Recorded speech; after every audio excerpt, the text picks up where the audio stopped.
À certains moments dans nos vies, tout va mal. La sensation que tout nous échappe, qu'on n'a pas du pouvoir sur rien, tout nous arrive. Ce ne soit pas toujours tout de notre faute, tout ce qui arrive. C'est possible que des influences invisibles aux yeux de tous s'infiltrent, s'immiscent, se glissent dans nos vies. Aujourd'hui, j'ai le plaisir d'accueillir Elisa Caron, donc Elisa la fabuleuse. Bonjour Elisa, Bonjour Annick, merci de me recevoir.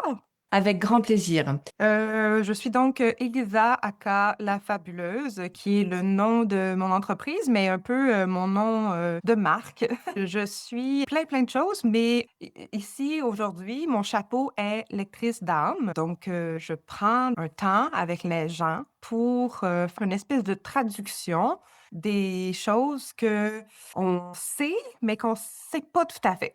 Donc, Top. je viens mettre en lumière des trucs qu'on a besoin de savoir en ce moment. D'accord. Donc Elisa est, en effet, comme elle vient de nous le dire, est lectrice d'âme. Donc, pour toucher un petit peu à toutes ces choses qui sont liées à finalement ce qui est invisible. Et tu vas nous présenter un outil qui s'appelle. Les œuvres invisibles, l'interférence, mais qu'est-ce qu'on fait? Et oui, parce que effectivement, quand on a, toutes ces petites choses, des fois, on ne sait pas d'où ça vient et toi, par contre, tu as le décodage de toutes ces petites choses, effectivement, qui peuvent faire des interférences. Donc, on est très curieux, Elisa. Qu'est-ce qui t'a amené à t'intéresser à ça? À toute cette partie, on va dire, invisible, à tout ce qui est justement la lecture d'âme? Heu, je je me suis rendu compte, que je suis quelqu'un qui ressent énormément. Donc, j'ai réalisé que ce que je ressens, c'est les gens, mais c'est aussi plus que ça et j'ai fait de l'exploration sur qu'est-ce que ça peut être plus que ça. Oui. J'ai réalisé donc que c'est l'âme que je ressens, c'est tout ce qui peut être accroché après l'âme, c'est un tout finalement et en explorant, j'ai appris qu'il y a des sources, différentes qui peuvent essayer de venir interagir avec nous. D'accord. C'est beaucoup à travers mon expérience de lecture que j'ai exploré les différentes trucs, invisibles. D'accord. Donc en fait, ce sont on va dire ton expérience qui t'a amené à, véritablement aller sur ce terrain-là, parce que tu as ces ressentis que, plein d'autres personnes n'ont pas, dont je fais Que partie. oui, que plein Voilà. d'autres personnes ont, mais que plein d'autres personnes n'ont pas et c'est à ça que je remets mon c'est ça le service que j'offre en fait, de faire en sorte de pouvoir mettre ce ressenti-là au service des gens pour s'aider. Top. Et alors du coup, quel a été le premier contact? Qu'est-ce qui t'a donné l'idée, d'entrer dans cette démarche de influence invisible, interférence, qu'est-ce qu'on fait? Quand je fais des lectures, ça arrive trop souvent qu'il y a des influences qui vont être dans la vie des gens, qui vont avoir des interférences qui vont être après eux et qui savent pas que c'est ça qui se passe. Et donc, je crois que c'est important d'ouvrir notre conscience à ce qui existe pour, s'aider puis pour pouvoir mieux avancer parce que ça nous tient en arrière, là, c'est, assurément. Top.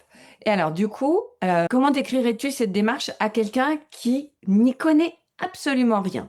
Bon, en fait, d'abord, ce que comment on fait pour savoir, par exemple, à certains moments dans nos vies, par exemple, tout va mal, tout. OK. La sensation que tout nous échappe, qu'on n'a pas du pouvoir sur rien, tout nous arrive. C'est comme si quelque chose de pas normal était là, en place, puis que ça nous empêche d'avancer et d'aller de l'avant.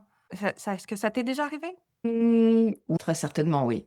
Mais sauf que je l'ai pas conscientisé comme ça en fait. C'est-à-dire OK. qu'il y a des fois effectivement, on a l'impression que, tout merde et puis alors généralement moi c'est plutôt je lâche prise et puis, je vais me balader et puis je reviens un peu après. C'est une des options, effectivement. Mais ce qui est bon de savoir maintenant, c'est que c'est pas 100 impossible que tout arrive, que Mmh. tout ne fonctionne pas bien. Et une des pistes de solution à regarder, c'est de retirer les influences invisibles, d'éloigner les interférences, puis de notre pouvoir créateur, notre pouvoir personnel. Parce que D'accord. oui, Mmh. autour de nous, c'est possible d'avoir de l'interférence. C'est possible que des influences invisibles aux yeux de tous s'infiltrent, s'immiscent, se glissent dans nos vies. Ils vont même parfois jusqu'à placer des objets en nous. Ah oui, d'accord. Ah, Ah oui, c'est fort. OK. à notre insu, évidemment. Donc, qu'est-ce Et que alors c'est? Ta question, c'est qu'est-ce que c'est une influence? alors oui, que c'est comment est-ce qu'on reconnaît qu'il y a une influence invisible? Comment est-ce qu'on reconnaît qu'il y a une interférence? Et ensuite, comment est-ce qu'on va Qu'est-ce qu'on fait s'en avec? occuper? Donc, d'abord, en examinant attentivement notre corps. Donc, on va pouvoir déceler s'il y a des objets qui ne nous appartiennent pas. On va pouvoir localiser les zones de dysfonctionnement, si on va dire ça comme ça. Donc, ça peut être au niveau de nos chakras, ça peut être au niveau de notre corps physique, ça peut être au niveau de nos corps subtils. Savais-tu qu'on a 7 corps? Oui? Si, oui, moi je l'avais appris parce que, je m'étais déjà intéressée un petit peu à plein de questions ésotériques. OK. On a le corps, physique évidemment, mais on a le corps éthérique, on a le corps astral, le corps mental, le corps causal, le corps bouddhique et le corps atomique. Donc dans ces 7 corps-là, on peut on peut aller observer s'il y a quelque chose qui nous appartient pas et ou, qu'est-ce qui est en dérèglement. Quand on n'est pas habitué, ça se peut qu'on ait besoin d'un coup de main pour évaluer tout ça. Mais ce qui est important de savoir, c'est qu'on a tous, tout le monde, cette capacité à s'auto-soigner. D'accord. Donc, pour les gens qui ont une grande sensibilité, il y a certaines choses qui sont vraiment très essentielles à savoir et à faire, qui est savoir se déconnecter de tout et de tous, d'annuler des contrats et de revenir au point zéro. Et Alors, en faisant on va tout les reprendre un par un parce que c'est vrai que ça semble assez étonnant. oui, mais en fait, c'est que sans même se rendre compte, quand on a une grande sensibilité, on se connecte aux gens.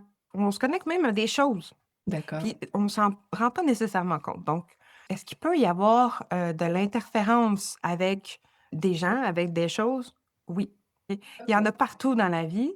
Donc, la prudence, c'est toujours de mise, évidemment, encore plus quand on s'y connaît moins. Comment on fait pour se connecter aux gens? Il y a une espèce d'échange d'âme quelque part qui a été décidé. Bon, je ne veux pas aller trop profond non plus, là, mais il y a des choses qui ont été décidées avant qu'on arrive, il y a des choses qui sont décidées maintenant qu'on est ici.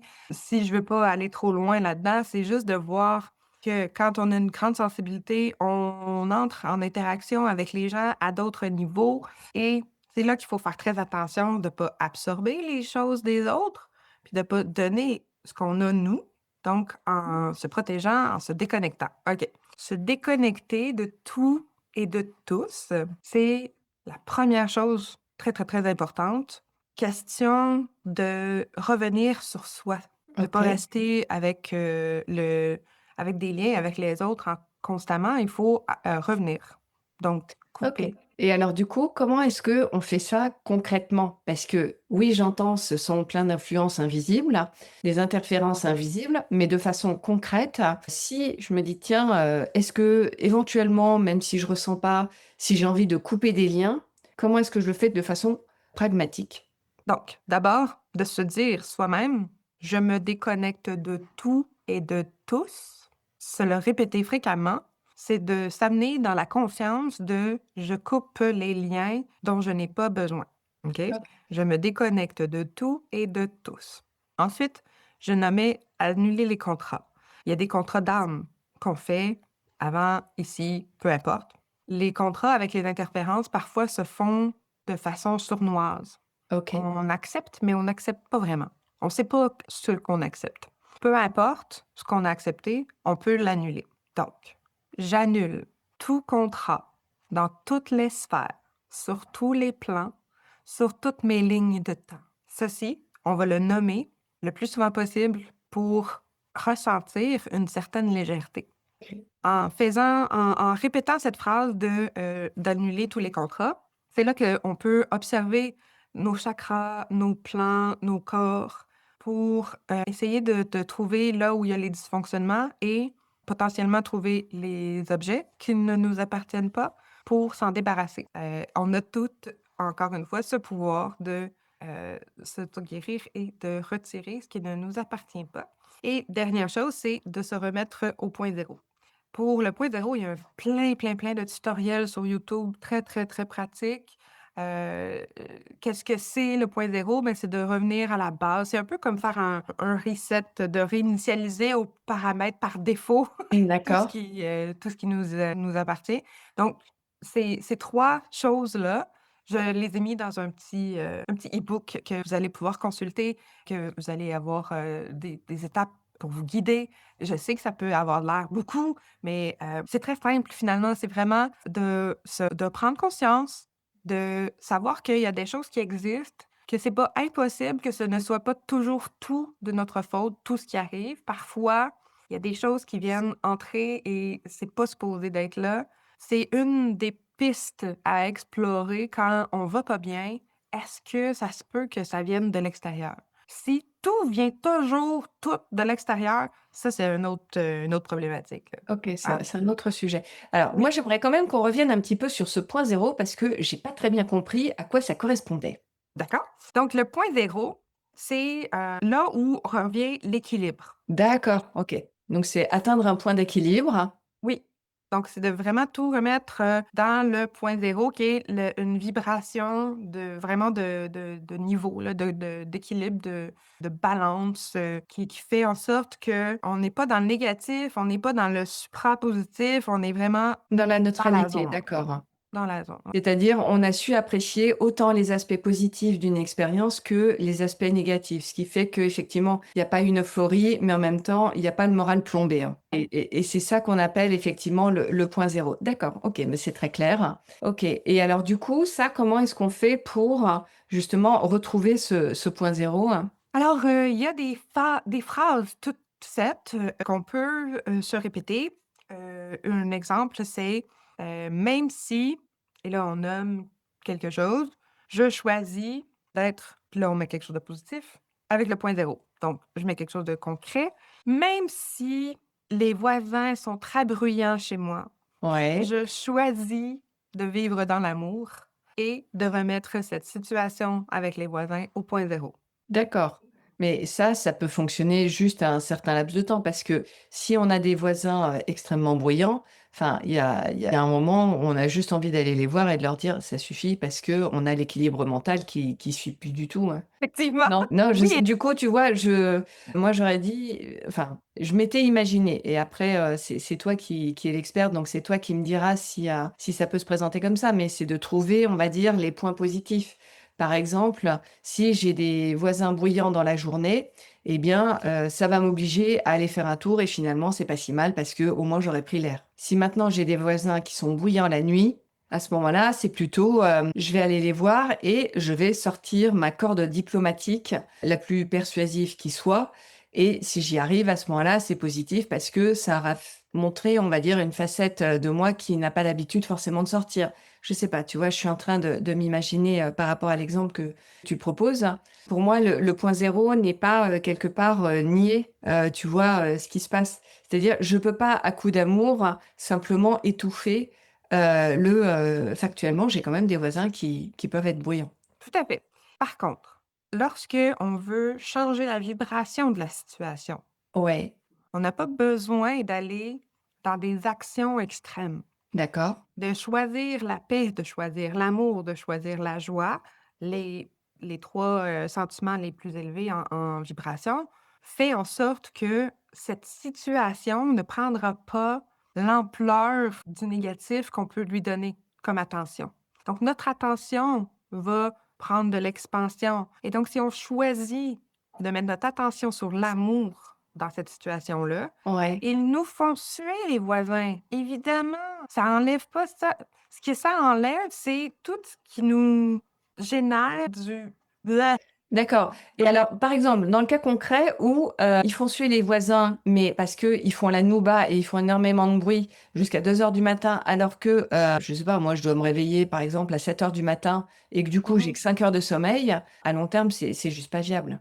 J'ai À beau long terme, me remplir effectivement. d'amour, tous les matins quand je me réveille, au bout d'un moment, quand je vais avoir trop de retard de sommeil, Enfin, comment oui, ça se passe dans ces cas-là? ça va affecter évidemment notre vie de manquer de sommeil comme ça. Mais avec le point zéro, on peut faire du EFT, le tapping sur des points, spécifiques. On peut ajouter des éléments pour créer ce point zéro où, cette situation-là ne va pas perdurer dans le temps. Elle va cesser d'une façon dont on ne sait pas le comment, mais c'est sûr que ça va se passer. Ça semble magique et un peu farfelu, là, mais de le pratiquer constamment, avec une belle constance, là, on peut voir vraiment une situation changer complètement juste à changer sa propre vibration. D'accord. Donc ça en fait, ce que tu es en train d'expliquer, c'est que finalement, si je change ma vibration, un peu comme par magie, les choses vont changer réellement? Absolument. D'accord et donc ça veut dire, là, ce que j'ai retenu, c'est que donc il y avait 3 émotions qui sont les plus hautes d'un point de vue vibratoire, qui sont l'amour, la paix, la joie. D'accord, donc ça, c'est vraiment quelque chose à véritablement retenir, c'est de pouvoir retrouver dans sa sérénité intérieure, c'est l'amour, la paix, la joie. Absolument, absolument. Le plus souvent qu'on peut se retrouver dans ces émotions-là, le plus souvent on le vibre, Pardon. mieux plus l'impact va être intéressante dans notre vie et ça a vraiment un impact sur tout l'extérieur en plus de notre intérieur. Il y a que des bienfaits à être dans ces vibrations-là, que des bienfaits. D'accord et pour accéder justement à cette vibration donc de paix, d'amour et de joie, donc c'est d'y apporter de la conscience, de l'intention, du focus? Tout ça, ça, c'est tous des bons points du focus, de la conscience, d'augmenter notre vie, ce qui nous apporte dans ces sensations, dans ces vibrations-là, dans ces émotions-là. D'ajouter, par exemple, on a quelque chose qui nous brime un peu l'énergie, qui est pas tant agréable pour nous à faire, de l'accompagner avec quelque chose qui va élever notre vibration, donc de pas nous laisser trop tanguer vers le bas, d'ajouter, de la musique, d'ajouter des moments vraiment de joie, des moments de bonheur. Donc effectivement, quand on fait tout ça, ça agit aussi donc sur toutes les influences invisibles et les interférences?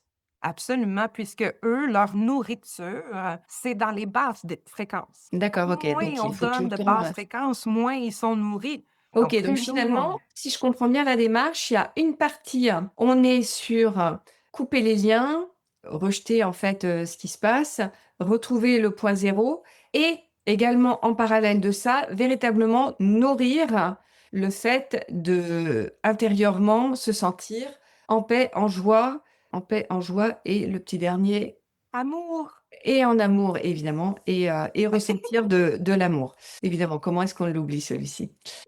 Super. Eh ben, écoute, merci Elisa. Donc j'ai compris que, tous ces éléments-là, en fait, font partie de l'e-book que généreusement tu offres à tous nos auditeurs, dont naturellement, ils retrouveront toutes les informations sous la vidéo pour cliquer dessus pour les avoir. Pour te tous les bienfaits court terme et long terme, j'ai envie de dire, bah, évidemment, c'est de pouvoir alimenter cette sérénité intérieure. Quand on parle de tout ça, quel est le déclencheur même si on en a parlé un petit peu au début, quel est le déclencheur qui indique qu'il faut véritablement que j'utilise cette méthode-là? Quand on est ouvert à différentes pistes de solutions, d'explorer D'accord, vers quoi on peut aller pour régler des choses dans notre vie ou pour améliorer notre vie. Ça, c'est une des pistes de solution, comme je disais au début, parce que il y a plein de choses qui peuvent être prises en ligne de compte, là. Ça, c'en est une des. Je dis pas que c'est la seule, au contraire, mais c'en est une à regarder, assurément. OK. Et alors, moi je sens que tu es vraiment investie dans cette mission de lecture d'âme et est-ce que tu peux nous dire pour toi, dans quelle démarche est-ce que tout cela s'inscrit? Pour moi, c'est important d'offrir au collectif ce que j'ai, que le collectif n'a pas nécessairement à la base. D'accord. De pouvoir mieux communiquer avec nous-mêmes, parce que c'est ça la lecture d'âme, c'est que c'est vous, avec vous, que je fais la traduction entre vous. Donc, OK, quoi de mieux que de se comprendre, que de savoir ce que nous avons en nous et le retour à soi, le pouvoir créateur qui nous appartient, la conscience, ça, c'est des choses qui sont primordiales pour moi et c'est une des raisons pour lesquelles je ne fais pas de lecture dans le futur ou peu importe, je suis dans le moment présent. Qu'est-ce qui se passe ici? Parce que le futur, on est à une décision de changer notre futur constamment. d'accord. Pourquoi aller là quand ici et maintenant est tout ce qui est?